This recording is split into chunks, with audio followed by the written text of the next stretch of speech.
Hello, folks, and welcome to another episode of the Marvel Point of View. I'm your host, Karaoke Pico Conway. Today, we dive into the significance of the bold military strike the Ukraine I carry on Russian control Crimea. Again, I'm your host, Karaoke Pico Conway, and I'll be discussing this strike that everybody is talking about. Ukrainian forces launched an extensive assault on Russia or repair a ship repair base in Crimea. They attacked, damaged two warship, and 24 people were injured, according to emergency services. Well, the thing there is, the war is going on. As the war goes on for this long, Ukraine is taking the fight to Russia. This attack on the Sevastopol, Ukraine, that's the Crimea, which was annexed in 2014 by Russia, indicate that Ukraine is now taking the fight to Russia. Ukraine have been attacking Moscow with drone. Moscow, which is the capital of Russia, where Vladimir Putin resides, is being attacked. That was something that was unimaginable before this war.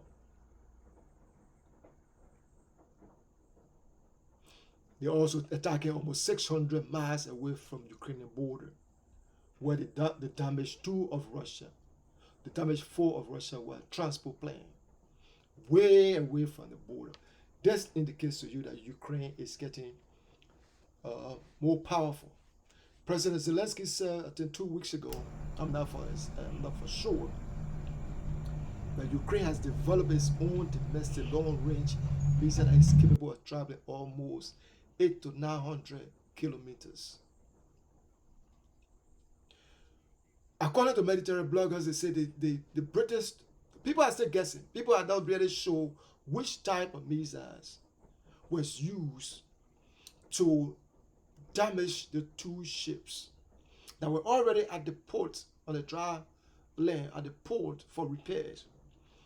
People are saying maybe there was the British Stone Shadow missile, or it was the French Scud missile, or others are suggesting that maybe it's Ukraine's local or domestically produced long-range missile that was used. Whatsoever missile was used on this occasion, on Wednesday, to attack, that's on Tuesday, to attack Russia Black Sea Fleet in Crimea, Sevastopol, is a remarkable and significant development. It shows that what Zelensky said that Russia is going home. Zelensky said that the war is going back to Russia is happening. And the longer the war drags on, the more Ukraine is developing its own domestic capacity. Because I believe that Ukraine understands that the West will get tired one day. Get tired of supporting, because we see in the United States already, there are loud voices. Yeah. That America should stop supporting, sending all the money to Ukraine. What's his name? I don't even want to talk about it. This guy who, I think he's just a knucklehead, one of the Republican guys. What's his name? When we should use those same military resources. I don't know. He's saying going to cut the America needs of money here at home, and what have you, to support America, to support its people here to fight the war in Ukraine. Most Americans forget to know, right, that when the Soviet Union ceased to exist in 1991, right? In 1991, when Soviet Union ceased to exist, Ukraine was the third largest owner of nuclear weapons on the planet, behind Russia and the United States.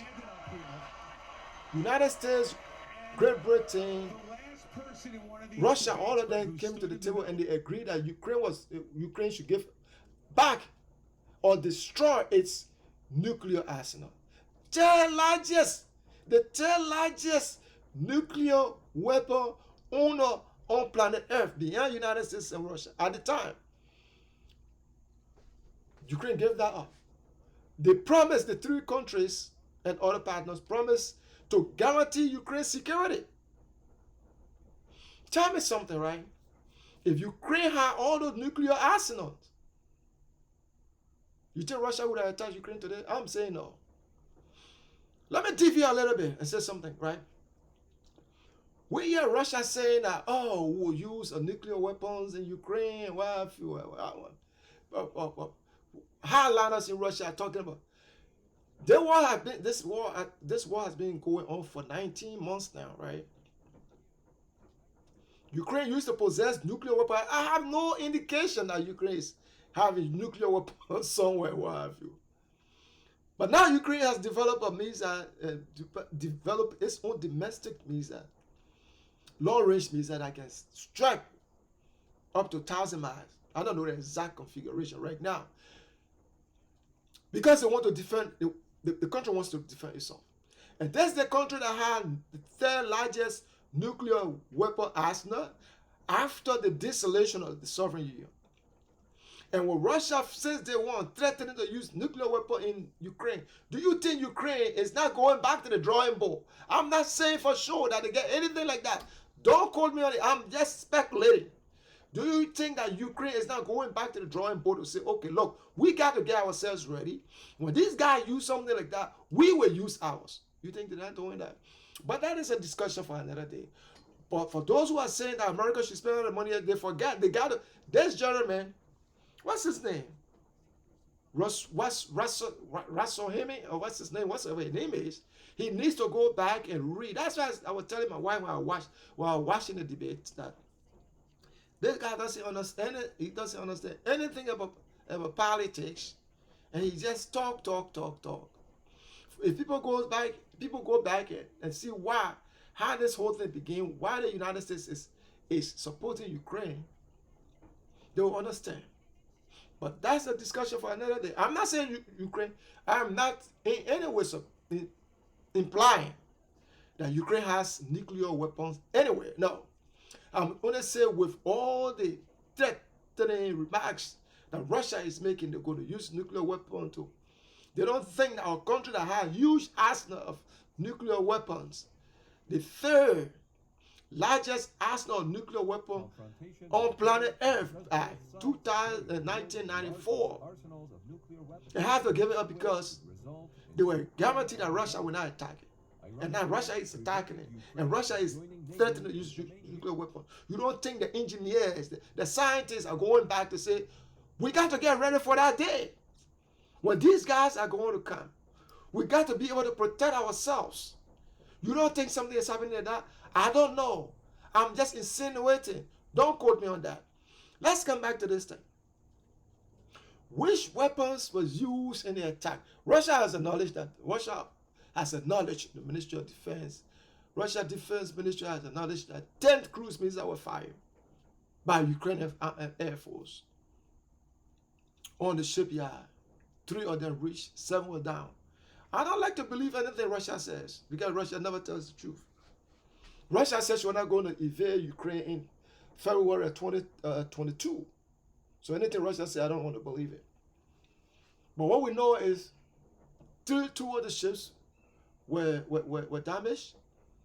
The rest of the submarine and the Minsk were damaged. So that's why we know which missile were used. It stay something where we stay have to look forward to. But that's not my point for today. My point for today is Ukraine is taking the war to Russia.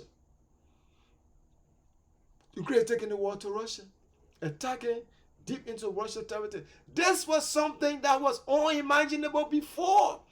Nobody in the right mind, Ukrainians themselves, in the right mind would not have fly drones to attack Moscow, where Putin resides. They would not have flown missile drones to attack Russian planes almost 600 miles away from Ukrainian borders. Something that was unimaginable. This just tells you that Ukraine is developing its own domestic capacity to deter Russia in the future. When the war should come to an end, I'm saying when, because the war will come to an end. The war will come to an end. Russia will not be able to try this anymore, no matter how the war ends. Because Ukraine, with the backing of its Western allies, is going to build its military, its defense capacity, its security capacity to ensure that anytime Russia attacks it, it will be able to stand. I think President Volodymyr Zelensky made a statement saying that Ukraine got to be able to fight war, and to be able to be ready for war, just like Israel does. And he was right. Ukraine is living against close to a dangerous enemy. Somebody that is a country that is part of the United Nations Security Council, Russia, that needs to use international channels to solve its differences with other countries, that is going to attack its smaller neighbor. Now the playing field was Russia used to have a lot of artillery. People, they used to rain artillery down in Ukraine, but now you can say that the playing field is even. The playing field is even. Russia no longer has the advantage it enjoyed before. Russia no longer has air superiority in Ukraine because Ukraine is defending its airspace with the Patriot missile and the other missiles that are being supplied to it excuse me, by other Patriot, other missiles that are being, and other air defense systems that have been supplied by its Western partners. So as I said, the Rostov and Down submarine and the Minsk ships were both struck. So that particular base, that particular naval shipyard, will not be used for a long time because what happened? They got to take those ships out of there. Those ships out of there before ships can be able to dock. So it's going to take Russia a very long time. Even if they will even be able to repair those ships, military analysts are saying that it's going to take. Some say it's impossible for Russia to repair because Russia always said hide the damage. But I look at the Black Sea fleet as a whole, right? Russia no longer has, let's say, the Black Sea, not the fleet, but the Black Sea. Russia no longer has dominant, absolute control or full control over the Black Sea. A few days ago, the oil rig that Russia been having under its control since 2015, Ukraine recaptured that oil rig. The oil rig is located between Odessa, the Ukrainian port city that Russia is always bombing to ensure that Ukraine don't export its grain, and Crimea. That's where that oil rig is located. Russia took it in 2015. Or using that for air surveillance and other stuff. Ukraine just took that. And Ukrainian boats are patrolling the Black Sea area. And then with this attack on Russian Black Sea fleet, and then with the destruction of the S-400 in Crimea, this tells you that Ukraine is developing its capacity to strike Russia deep into Russian territory and even into Russian mainland. Now, they say logistics win wars. The Kerch Bridge was attacked in October 2022, and again was attacked in July 2023. And just 2 days ago, which was on Tuesday, the Russian authority, closed the bridge because of some security reason. They didn't say why, but they closed the bridge for some security reason. The point I'm trying to make here is Russia was using the Kerch Bridge as the only logistic transport route between Crimea and mainland Russia. With the constant attack on that bridge, is disrupting Russia's supply lines. And with other attacks that Ukraine is carrying on, Russia's supply line is not only long, but it's being disrupted all the time. This is having an impact on Russia's ability to pursue its war in southern Ukraine. What happened just few days ago, or this morning, we heard that Ukraine has taken Andrika. Andrika is about 6 miles away from Bakhmut. You remember Bakhmut?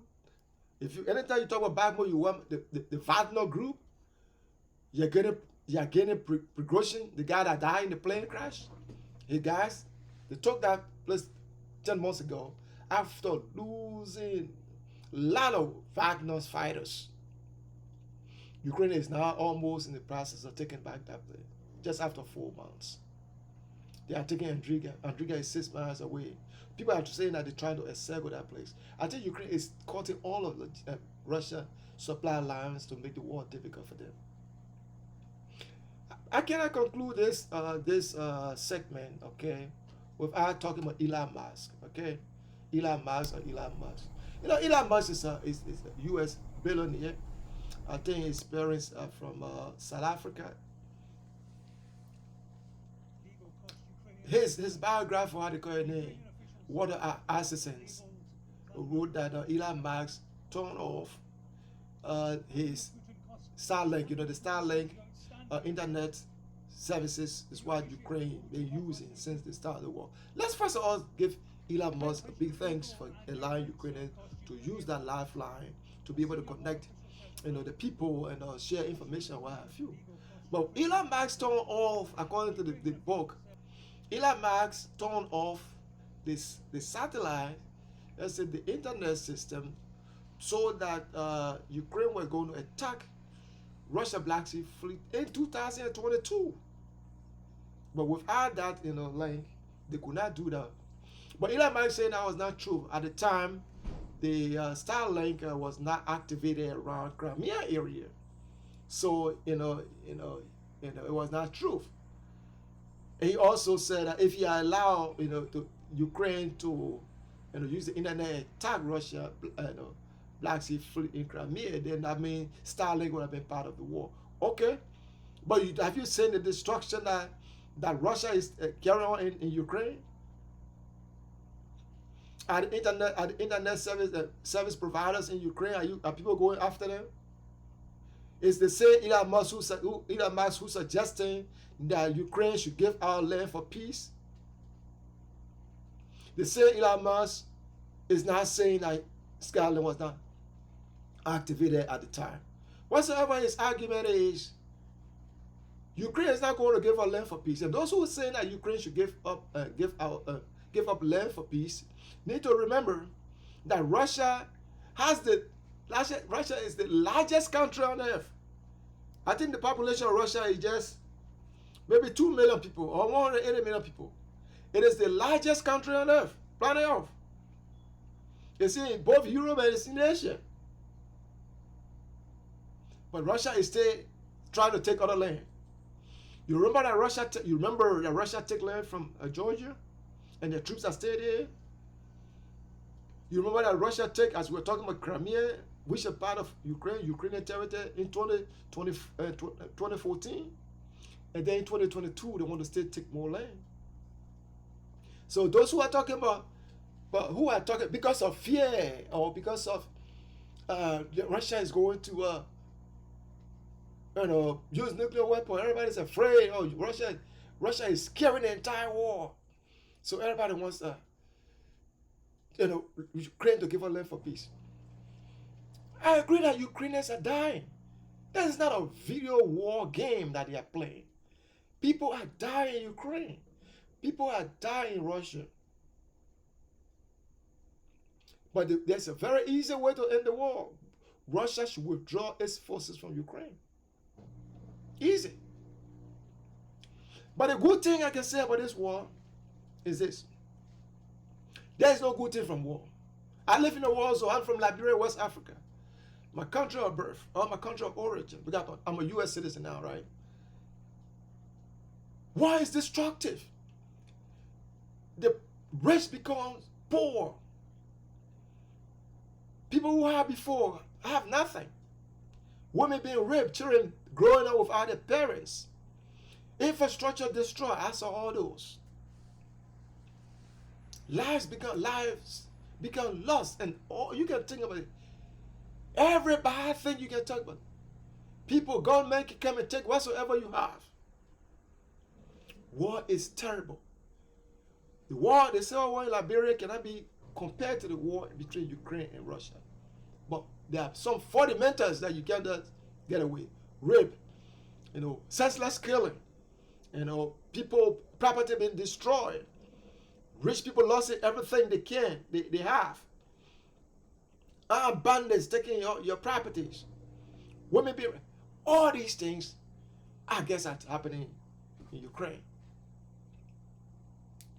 Not because we want the war to end, so we want to pressurize Ukraine because Ukraine is the smaller country. Oh, you got to end the war. Give up. Henry Kissinger said, "Oh, Ukraine had to give up land for peace." Oh, and Max was saying the same thing. Ramaswamy, one guy, the U.S. guy who was trying to run. I said he doesn't understand anything about politics. He talked about Ukraine and he's not going to support Ukraine. Ukraine knows that very well. And I think people in high places in Ukraine know that America is a country that will start something that don't end because of the internal politics. So they are building their own domestic capacity to defend themselves, to deter Russia in the future. We are grateful. I'm a taxpayer of the United States, and some of my money going over there. I pay taxes. I pay almost $20,000 to $30,000, almost $15,000 to $20,000 in taxes per year to the United States government. So when I'm saying that we pay taxes, those are some of our money said. I appreciate that they send it to Ukraine because Ukraine is setting up an example for other countries. That China, watch, if you invade Taiwan, will be there. I'm just scratching the discussion. That is not something we're thinking about right now. So if Ramaswamy and others are saying, who don't understand, I'll tell my wife, I said, Ramaswamy doesn't understand anything about politics. He came in,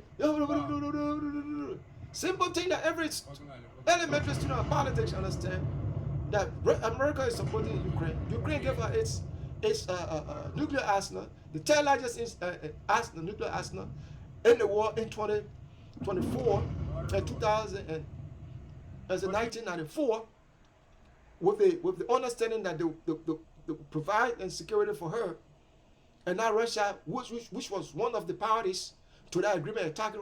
So America should say, okay, we're not doing it. We have to respect our agreements. And even if America doesn't do that, other countries, partners, South Korea, the Philippines, and other countries that are U.S. allies going to say, oh, okay, these guys cannot be trusted. So Ramaswamy needs to go back to the drawing board and go to some political class, understand politics before you jump into these kind of discussions. That is an issue for another day, folks. We just want to say that Ukraine is taking the war to Russia. The attacks on the Black Sea Fleet is proving that Ukraine is contesting. Ukraine is contesting with Russia on the, I would say, 40-60, level in the Black Sea and other places. Let's continue to support Ukraine. But we hope that people will understand that both sides are dying, Russians are dying, Ukrainians are dying, and the only way for the war to end is for Russia to pull its forces out of Ukraine. And that's the end of it. The war will come to an end, and it will end tomorrow. Joe Biden said it, Putin can end the war. And the way to end it is to pull his forces out of Ukraine. Folks, that's it for today. I'm your host, Kayoki Pico Conway, and you are watching The Dust Settled and the Marvel Point of View. As I said, these are the same name for the same channel. Please don't forget to like my channel. Don't forget to subscribe to my channel. And don't forget to share. Comment and let me know. If there's anything I say in this episode that is wrong, let me know. I'm going to fix it. I know that Ukraine has attacked and is still attacking Russian Black Sea Fleet, attacking Russian Mediterranean installation. The good thing that Ukraine is doing, they're not doing a Russia who attacking places. Ukraine is attacking military installation, military facilities. Until next time, stay safe. Bye for now.